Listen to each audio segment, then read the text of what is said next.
Okay guys, so in this video, I'll go ahead and get set up. Alright, so in this video we're going to be changing standard form into slope-intercept. The first video that I already uploaded has to do with finding the slope between 2 points. Okay, so make sure you watch that video. And again, the biggest thing that I want you to understand in Unit 3 is that we're doing a lot of stuff with lines. Okay, and I know there's probably like some little glare. I'm going to figure out how to fix that in just a second. All right, hopefully this is a little bit better. All right, so we're going to change a standard form linear line, or let's say linear function. Okay, and the form that it has, very carefully, okay, I'm going to zoom in, is it's ax plus by is equal to c. Okay? So anytime you see something that has like a number with an x term, then it'll have a b term with a y attached to it and an equal, and then c is a constant. So just to be clear, this is just, again, a constant or number. Okay, so we're going to change something that looks like this into slope-intercept form. Slope-intercept form. And again, it's still a linear function. You should be taking notes along with me and be very clear on what skills I'm asking you to be able to do, okay? So y is equal to mx plus b. All right. All right, guys, so again, we're going to be changing standard form into slope-intercept. So the one thing that I notice when I look at this is basically I want to have the x, and there'll be some number being multiplied by it, and m can also be a fraction, but the x term is separated from the y term, okay? So the biggest thing that you have to realize is when you change a standard form into a slope-intercept, y is isolated on the left side or the right side of the equal sign, but again, the y is on one side, guys, the x is on the other side, all right? And the x is always with the constant, okay? So now let's look at slope-intercept. The m is our slope, okay? So this one right here is our slope. Remember I told you that slope is an address. It's how we move from one point to another point on a linear line. This number back here, b, is a point of intersection with the y-axis. So you're going to see me put 0, comma, b.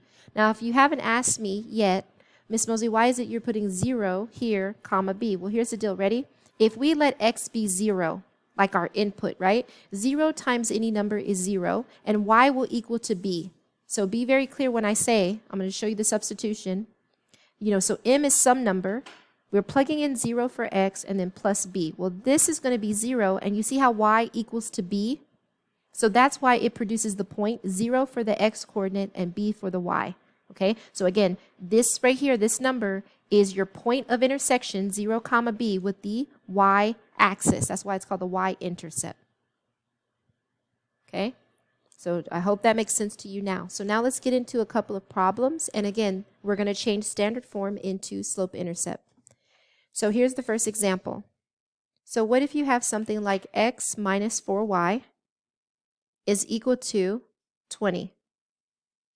So again, like I said, this has that ax, and in this case, your a is 1. I'm going to label my coefficients. My b term that's attached to the y is that negative 4. And then my c over here on the right side of the equal sign is equal to 20. All right. So remember, all we're trying to do is make this look like y equals mx plus b. So the first thing that I notice is I want to separate my x and y. So that means I want y to stay on the left side. I'm going to move my x term. And so because this is a positive x, then I'm going to put a minus x. What I do to one side, I'm going to do to the other. And there we go. We did the inverse operation. The opposite of addition is subtraction. What we did to one side, we did to the other. And now we're going to drop everything down. Okay, so I'm going to draw my line. And I have negative 4y is equal to, now remember, because I want my mx to be in front of my constant, then I'm going to put negative x here in the front, and that plus 20 is in the back. So it's starting to look like the slope-intercept form. Now remember, I want a 1y. Okay, guys, a 1y. And the y is isolated by itself, so I'm going to divide by negative 4. So many of you, what I notice, you got to do it every single way to each term.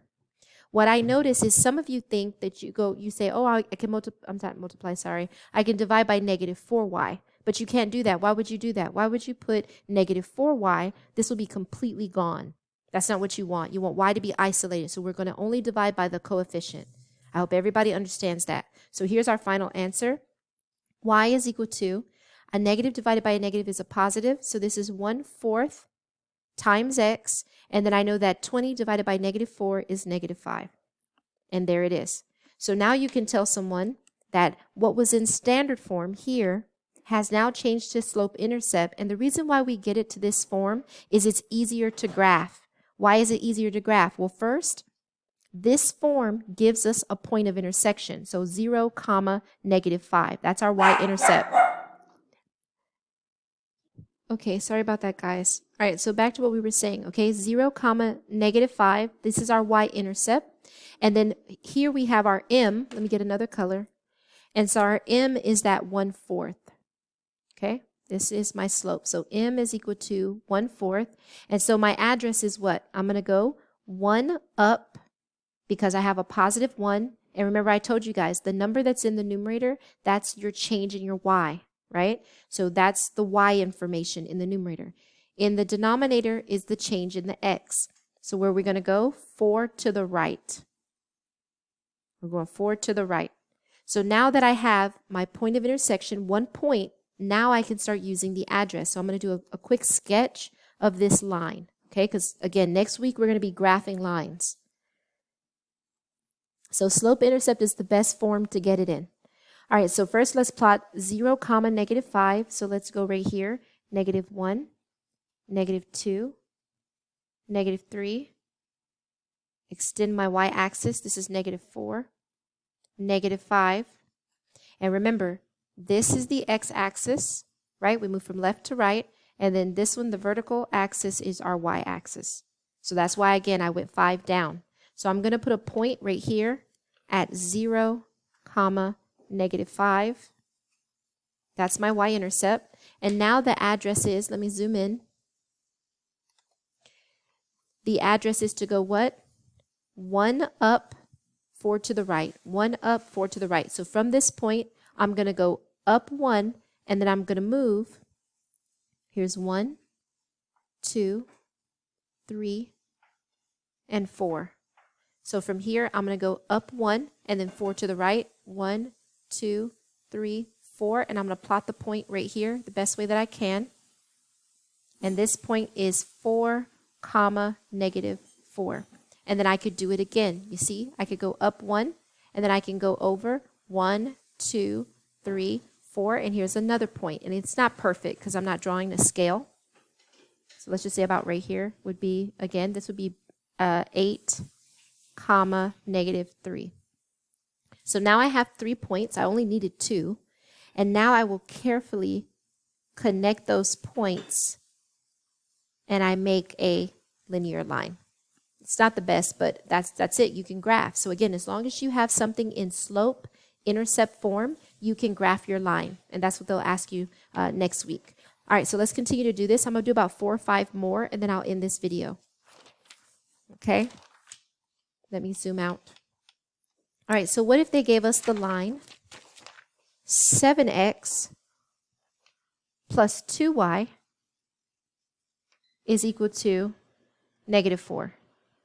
So once again, I'm trying to get this standard form. So I'm going to write that this is in standard. And I'm trying to change it to slope-intercept. So I'm trying to get it where y is isolated by itself, and then I have mx plus b. Okay? So I notice the y is by itself, and it's separated from the x term, and the number is on one side. So I'm going to move that 7x over to this side so that y is going to be there by itself. So I notice that this is a positive 7x. I'm going to subtract 7x. What I do to one side, I do to the other. And I like to emphasize to come way over to this side, okay, because it's not a like term with that negative 4. So now this is gone. And when we drop down our next step, we have 2y is on the left. Make sure that you drop down your equal sign. And I want the mx in front of the constant, the number. So let's put negative 7x minus 4. All right, so we're halfway there. And I don't want a 2 times y, I just want a 1 here. So let's divide by 2 everywhere to each term. I hope this is starting to make sense to you guys. So the final answer is y equals negative 7 over 2 plus x, and then negative 4 divided by 2 is negative 2. So now what have we figured out? We have figured out that our slope is negative 7 over 2. I'm going to circle this. That's my m. My m is negative 7 over 2. So what does that mean? I'm going to go 7 down, because delta y is in the numerator. That's the change in the y, over, and then I'm going to move 2 to the right because the 2 is positive, and that's my delta x. That's the address. Okay, and then right here, that minus 2 back here in the formula, this is the slope-intercept, which the point of intersection is at 0, negative 2. So one more time, if I was to sketch this, and I'm going to go ahead and use this answer key. Okay, so notice that on this problem here, see how they plotted the point 0, negative 2, and I'm going to do the address. Okay, now if I go down 7, what was my address? Yeah, down 7, 2 to the right, I'm going to run off the paper. So let me show you this. The m was negative 7 over 2. That's the same. Now watch this. I could go 7 up and 2 to the left. That's the same thing, because look, if I do 7 up, 2 to the left, it's still a negative, right? Like if I do 2 to the left, there would be a negative 2. This is still 7 over negative 2. That's the same as negative 7 over 2. So I'm just showing you that I don't go 7 down because I'm going to run off the graph. Let's go 7 up and 2 to the left. We're going to still hit the line. So from this 0, negative 2, we're going to go up 7, which is going to be 1, 2, 3, 4, 5, 6, 7. We went up. We're rising. And we're going to go 1, 2. See, we touched the line to the left. So that's the same address. 7 up and 2 to the left is the same as 7 down, 2 to the right. And again, just so we're clear, I could go 7 down, you see, and I can go 2 to the right. I would still touch that line. You could do it in both directions, right? Trying to think if there's something else I want to add to that. Nope. I think that's good enough. Oh, yes. I have not talked about this, which I would definitely, I'm going to talk about this tomorrow morning. But I want to be clear about positive and negative slopes. Everyone should understand that when a line goes facing down to the right, it has a negative slope. Hence the fact that you have negative 7 over 2. For this other one right here that we did, it has a positive slope because it's increasing up and to the right. So if you see something going up to the right, your m is positive, some kind of positive number. If you see a line that's going down to the right, the slope is negative. So I have not talked about that, but I just want to be clear. And so let's look at this one real quick. You see how it's going down to the right? So this slope must be negative, and I'm going to prove it to you in just a second.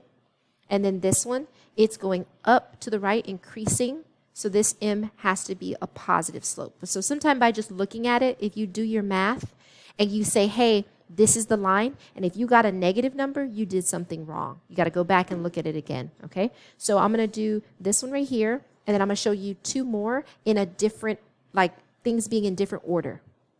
Okay, so let's do one more of this type and go from there. All right. So what if I have 3x, and I'm going to move a little quicker now. You should still be taking notes. You can pause this video if you need to. Okay. So I have 3x plus 5y is equal to 15.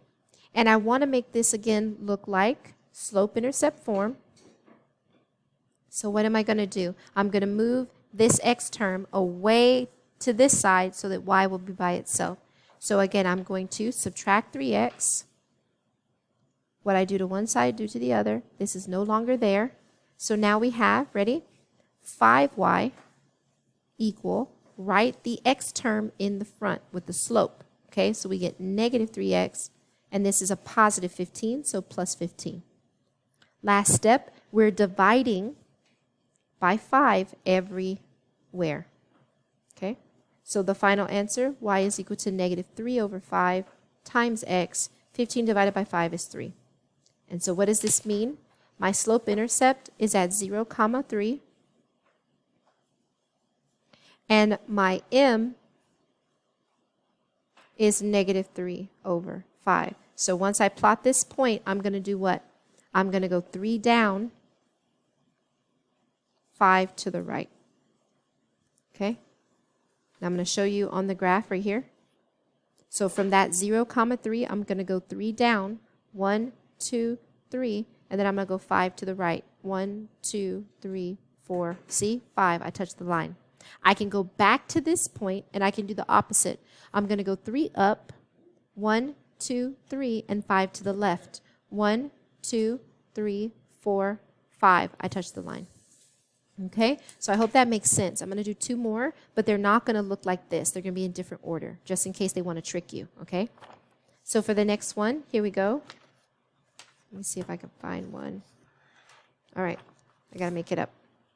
For the next one, what if they gave you like this? What if they said 10 minus 3x is equal to 2y? So in this one, it looks backwards. We've seen one of those, right? The y and the x are separated, so that's awesome. That means I don't have to move anybody. If the y is on one side, you guys, and the x is on the other side of the equal sign, then don't move anybody, okay? So all that we're going to do is let's divide by 2 everywhere, because I want to get a 1y. So the final answer is y equals negative 3 halves x, and then 10 divided by 2 is a plus 5. So I'm just going to put a 5 in the front. I don't have to put a plus. All right? And it looks really backwards. It does not look like this. It doesn't look like y on the left equals mx plus b. So to make it look like that, all I'm going to do is flip it, right? I'm going to say, hey, the y, I want you to be on this side. So you just write it there. Then you're putting your equal sign. You know that mx needs to go in the front by the equal sign. So let's put negative 3 halves x. And the b is a 5, so plus 5. You just flip it around and take your time, okay? So what does this mean? Our y-intercept is at 0, 5. That's our point of intersection, the y-intercept, okay? And our slope, our m, is negative 3 over 2, which means we go 3 down, 2 to the right. So 3 down and 2 to the right. So I hope that makes sense. Okay, I'm going to make up one more. And I'm going to put it in different order for sure this time, not backwards. Okay? Here's one more. So what if they gave you something that was like, oh, and I'm going to make a fraction, guys. I need to do 2 like that. I'm talking to myself, guys. Okay, so what if they gave you something like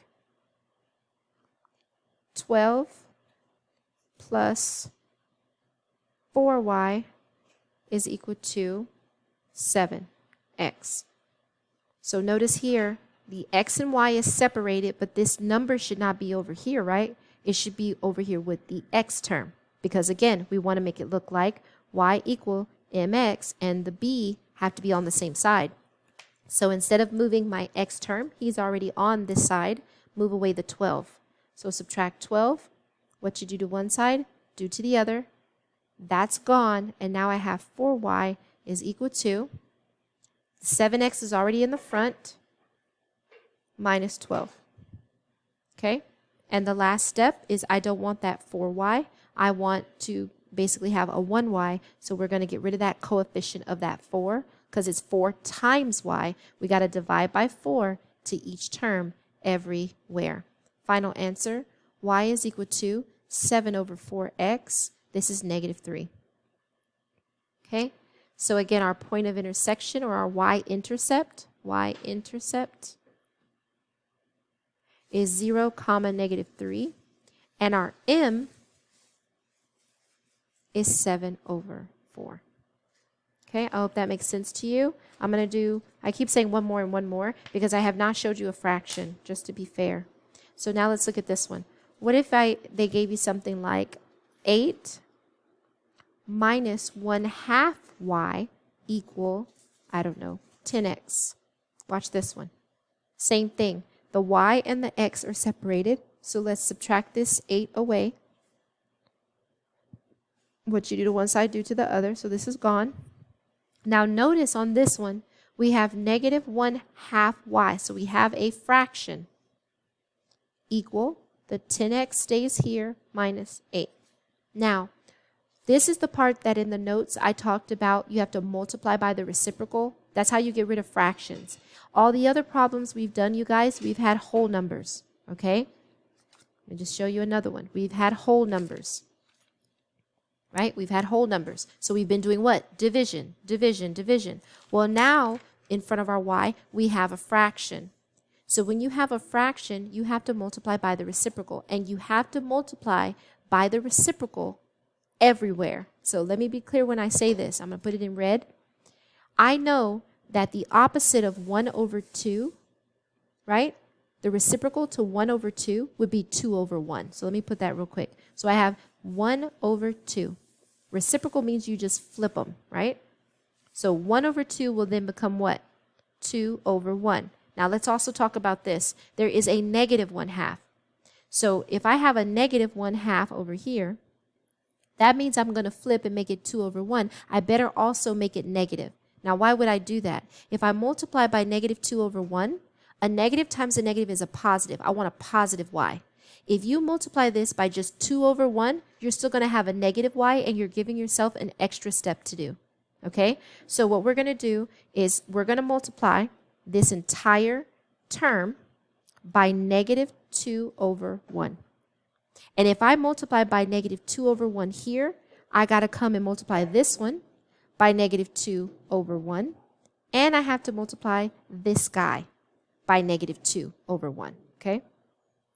Just going to squeeze this in. Now I'm going to show you how to do it separately, and then I'm going to show you a trick I'm going to do it one more time and show you a trick. So again, negative 2 times negative 1 is positive 2 over 1 times 2 is 2. So look, 2/2 is just 1. That's what I wanted. I wanted a 1y. So this is just a y equal. And then very carefully, I'm going to put this 10/1. And negative 2 times 10 is negative 20x. So we got a negative 20x here, negative 20x there. And then I have negative 8, and then put that over 1. Negative 8 times negative 2 is 16/1. So this is just a plus 16. And there's your answer. Okay? So if you don't understand what I did on this one, I'm going to recap it one more time and then rewatch the video. I'm going to do one more. Okay? So I had 8 minus 1/2 y equal 10x. My x and y were separated, which was awesome. The issue is I had to move my b term, the constant, over to this side. So I subtracted 8. I subtracted 8. Okay? Then I had negative 1/2 y is equal to 10x minus 8.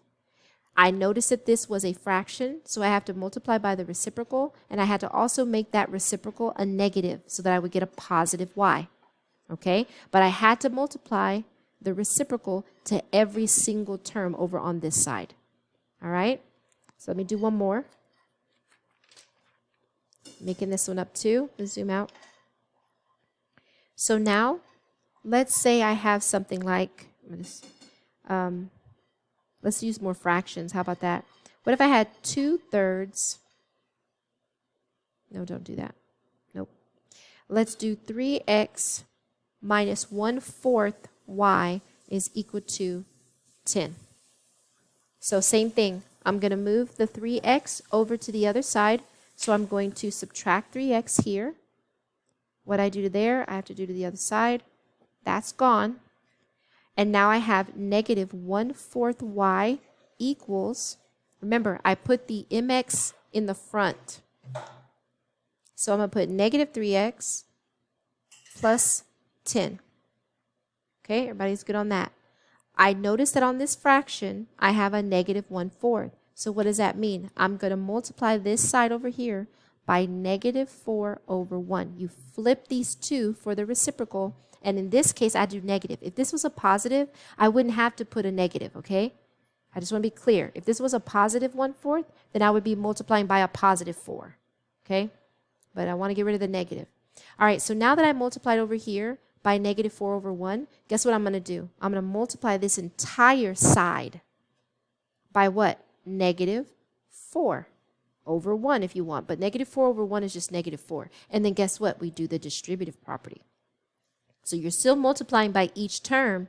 I just didn't put parentheses around it. So to me, this one looks a little weird. Okay? The easier way to do it is just say, take this whole side, both of those terms, put the negative 4, then we just do the distributive property to each term. All right, so remember, this is just a positive 1. Negative 4 times negative 1 is 4. 1 times 4 is 4. 4 divided by 4 is just 1. So there's my y, my 1y, equal. Negative 4 times negative 3x is 12x.